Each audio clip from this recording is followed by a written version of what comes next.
جو رستے ہیں وہ دو ہیں، یا تو یزیدیت ہے یا حسینیت. ایک حق ہے، حسینیت حق ہے، اور ایک یزیدیت جو باطل ہے. دو ہی رستے ہیں.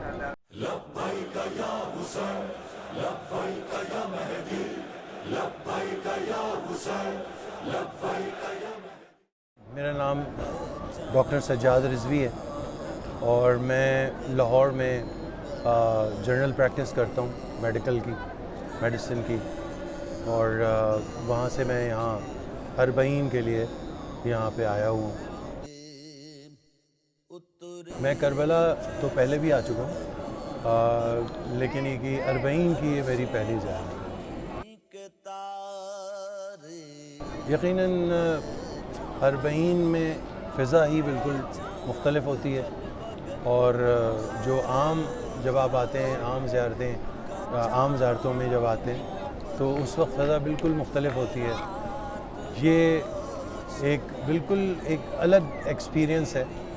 ایک بہت ہی مختلف ایکسپیرینس ہے جو کہ آپ کو یہاں پہ اربعین کے دنوں میں خاص طور پہ جو مشی ہے، یعنی واک، اربعین واک ہے، اس میں جو آپ کا ایکسپیرینس ہے وہ بالکل ڈیفرنٹ ہے. اور جو عام زیارتیں ہیں اس میں جسے لوگ زواری بھی کہتے ہیں، آپ ادھر آتے ہیں، حرم میں جاتے ہیں، ادھر نمازیں پڑھتے ہیں اور عبادات کرتے ہیں. اس کی ایک الگ کیفیت ہوتی ہے. مولا عباس کے حرم میں، مولا امام حسین کے حرم میں ایک مختلف کیفیت ہوتی ہے، اور جو نجف میں ہوتے ہیں مولا امام علی علیہ السلام کے حرم میں، ادھر ایک ڈیفرنٹ کیفیت ہوتی ہے. لیکن جب اربعین پہ یہاں پہ میں موجود ہوں تو نجف ہو یا کربلا ہو یا کوفہ ہو، ہر جگہ ایک مختلف کیفیت ہے، ایک مختلف ایکسپیرینس ہے جو آپ کے بالکل اندر ایک ہیجان پیدا کرتا ہے. آپ کے اندر ایک وائبریشن پیدا ہو جاتی ہے، اور حرکت جسے آپ عربی میں کہیں وہ پیدا ہوتی ہے، اور بہت ہی ڈفرینٹ کیفیت ہے جو کہ اربعین پہ آپ کو ملتی ہے.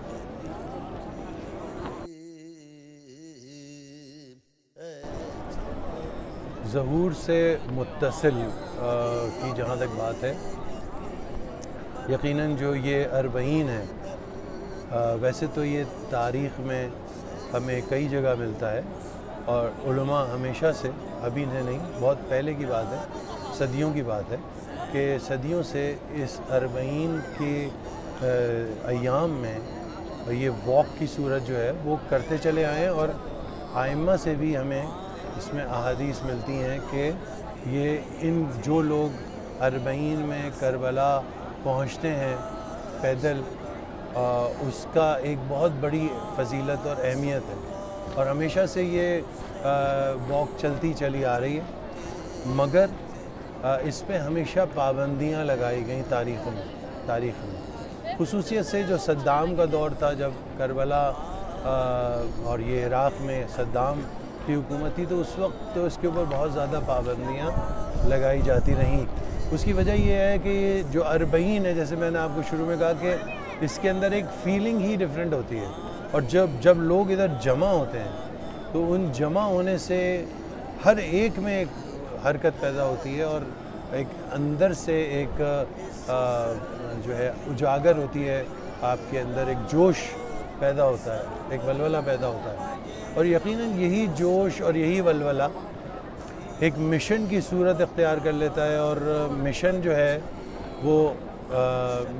وہ کربلا کا مشن جو ہے یقیناً تیاری ہے، امام کے ظہور کی تیاری ہے. جب امام ظہور فرمائیں گے انشاءاللہ،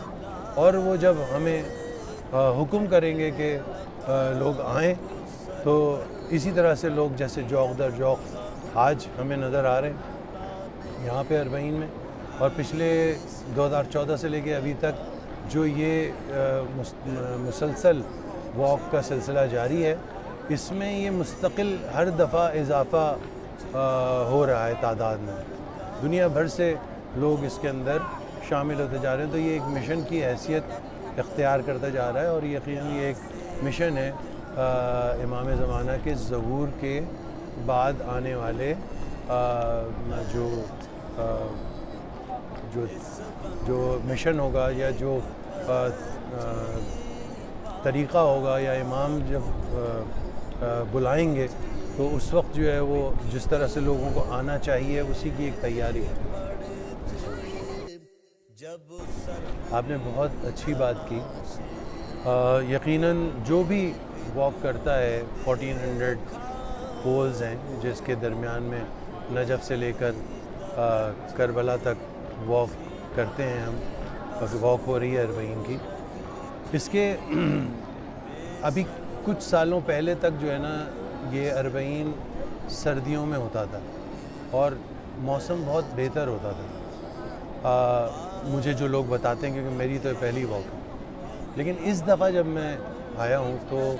سب نے یہی کہا کہ اس دفعہ گرمی بہت شدید ہے۔ لیکن میں آپ کو ایک واقعہ بتاتا ہوں کہ میں ایک موقب میں اندر گیا تو جانے سے پہلے میں چپلیں جو ہیں میں نے باہر چھوڑ دیں اور میں موقب میں چلا گیا۔ پھر میں وضو کرنے جب باہر آیا تو مجھے چپل، میں سوچ رہا تھا کہ چپل میرے شوز کہاں ہیں، میں ذرا باہر آ کے دیکھ لوں اور چپل پہن کے پھر میں وضو کے لیے جاؤں۔ آپ یقین کیجئے کہ جو فرش پہ میں نے پیر رکھا تو مجھے ایسا لگا جیسے میرے پیروں میں آواز آ رہی ہے اور میرے پیر اتنی شدت سے جل رہے ہیں۔ اس وقت مجھے یہ احساس ہوا کہ کس طرح مولا نے یہاں سے سفر کیا ہوگا، اور جو کہا جاتا ہے کہ طوق گراں بار اور طوق خاردار جو ان کی گردن میں تھا وہ کس طرح سے گرم ہو جاتا ہوگا، ہاٹ ہو جاتا ہوگا، اور وہ کس طرح کھال کو رگڑ دیتا ہوگا۔ اس کی وہ فیلنگ مجھے اس وقت محسوس ہوئی۔ یعنی جب تک آپ واک خود سے نہیں کرتے، جب تک آپ اس چیز سے گزرتے نہیں ہیں، آپ کو اس بات کا احساس ہو ہی نہیں سکتا کہ وہ کیفیت کیا رہی ہوگی کہ جب مولا اور بیویاں جب اس گرمی کی شدت میں، اسی سے بھی زیادہ گرمی رہی ہوگی، یہاں پہ تو شاید کچھ ہوا چل جاتی تھی لیکن اس ریگستان میں ہوا کا کوئی امکان نہیں ہوتا تھا، تو جس طرح سے وہ گزر رہے ہوں گے اور پھر ان کے جو طوق ہوتا ہوگا، زنجیریں ہوتی ہوں گی، وہ کس طرح گرم ہو جاتی ہوں گی اور وہ کس طرح کھال کو چپک جاتی ہوں گی۔ ایک مقاتل میں ایک حدیث پڑھی جاتی ہے کہ جناب زین العابدین کے جو بیٹے امام محمد باقر علیہ السلام جو موجود تھے، جب ان کو کسی نے پانی لا کے دیا تو انہوں نے وہ پانی جو ہے وہ پینے کے بجائے اپنے بابا کے زنجیروں کے اوپر ڈال دیا تاکہ ان کی جو گرمی کی شدت ہے وہ کچھ کم ہو سکے۔ وہ گرمی کی شدت ہم اس وقت تک نہیں محسوس کر سکتے جب تک ہم یہاں اس اربعین واک میں یہ فیل نہ کریں۔ اور میرا خیال یہ ہے کہ گرمی میں جو میں آیا ہوں اربعین واک کے لیے، میں سمجھتا ہوں یہ زیادہ بہتر فیلنگ ہے، زیادہ بہتر ہے، کیونکہ اس میں ہی آپ فیل کر سکتے ہیں وہ جو مولا کے ساتھ گزرا ہو۔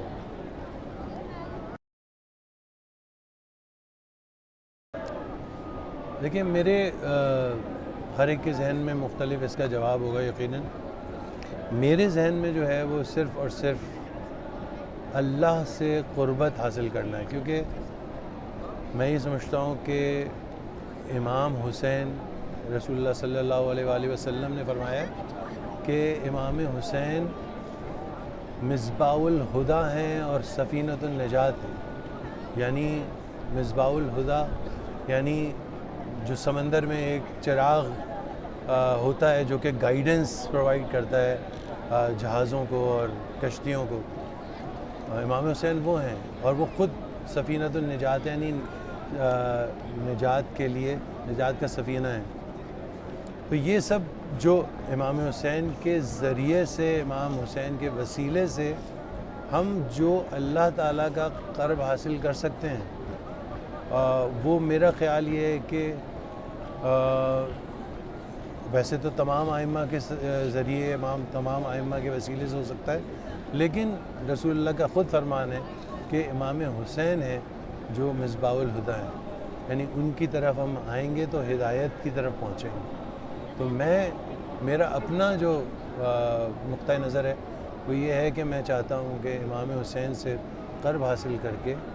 اللہ تعالیٰ سے قربت حاصل کی جا سکے۔ آپ کا سوال بہت بہتر ہے یہ کہ جو رستے ہیں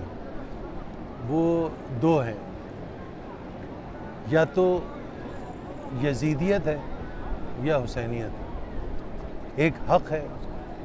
حسینیت حق ہے، اور ایک یزیدیت جو باطل ہے، دو ہی رستے ہیں۔ اگر کسی نے حق کی طرف آنا ہے تو اس نے حسینیت کی طرف آنا ہے، حسینیت کی طرف آئے گا تو حق کی طرف آئے گا، ورنہ دوسرا راستہ باطل ہے اور وہ یزیدیت ہے۔ تو امام حسین نے فرمایا، جب امام حسین سے بیعت کا مطالبہ کیا گیا تو امام حسین نے کہا، امام حسین نے فرمایا علیہ الصلوۃ والسلام نے کہ مجھ جیسا یزید جیسے کی بیعت نہیں کر سکتا۔ انہوں نے یہ نہیں کہا کہ میں یزید کی بیعت نہیں کر سکتا،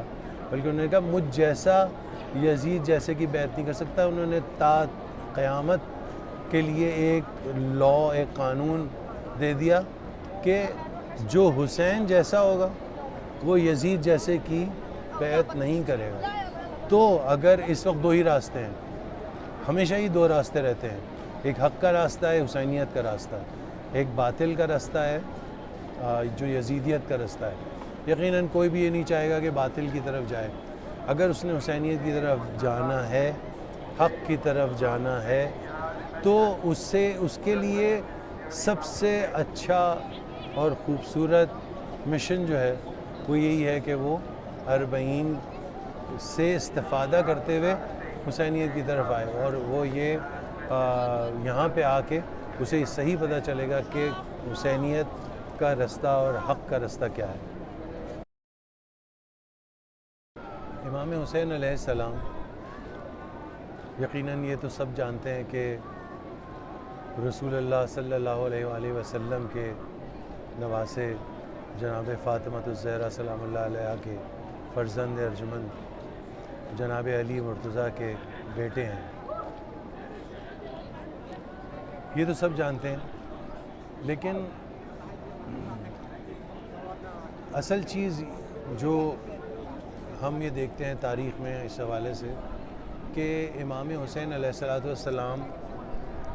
جس وقت امام حسین نے قیام کیا، آپ اسے اب قیام کہیں تو کربلا تشریف لائے، اس وقت تک دین جو ہے اس کا چہرہ بالکل مسخ ہو چکا تھا،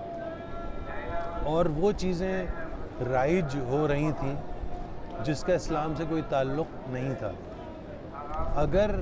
امام حسین علیہ السلام اس وقت قیام نہ کرتے تو یقیناً دین جو ہے وہ اس کا چہرہ بالکل مختلف ہو جاتا، جس کی وجہ سے امام نے قیام کیا۔ اور ویسے تو تمام ائمہ جو ہیں انہوں نے اپنے اپنے دور میں اسی طرح قیام کیا، لیکن جو امام حسین علیہ السلام نے جس طرح قیام کیا اور جس طرح انہوں نے اپنی اور اپنے خانوادے کی قربانی پیش کی،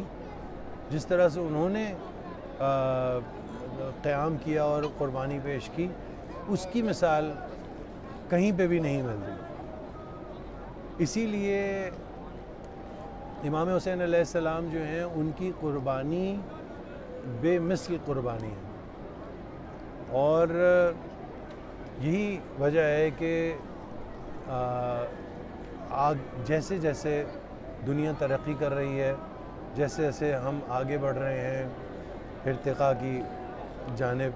ہم چل رہے ہیں، تو ویسے ویسے جو ہے وہ لوگ امام حسین کو پہچانتے جا رہے ہیں، اور یہ جو اویئرنیس ہے امام حسین کے حوالے سے جتنی جتنی بڑھتی چلی جائے گی، اتنا اتنا جو ہے وہ لوگ باطل کو بھی پہچانتے جائیں گے اور حق کو بھی پہچانتے جائیں گے. اور جیسے شاعر نے کہا, بہت مشہور شعر ہے کہ انسان کو بیدار تو ہو لینے دو, ہر قوم پکارے گی ہمارے ہیں حسین. کیونکہ امام حسین کا جو نام ہے وہ بیداری کا نام ہے. امام حسین کا جو نام ہے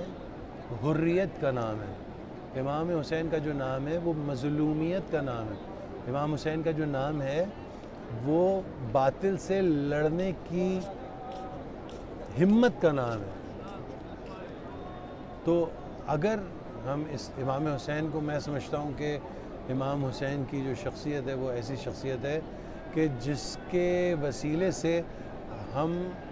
بہت زیادہ اللہ کے قریب ہوتے چلے آتے ہیں اور باطل سے لڑنے کی صلاحیت ہمیں پیدا ہوتی ہے.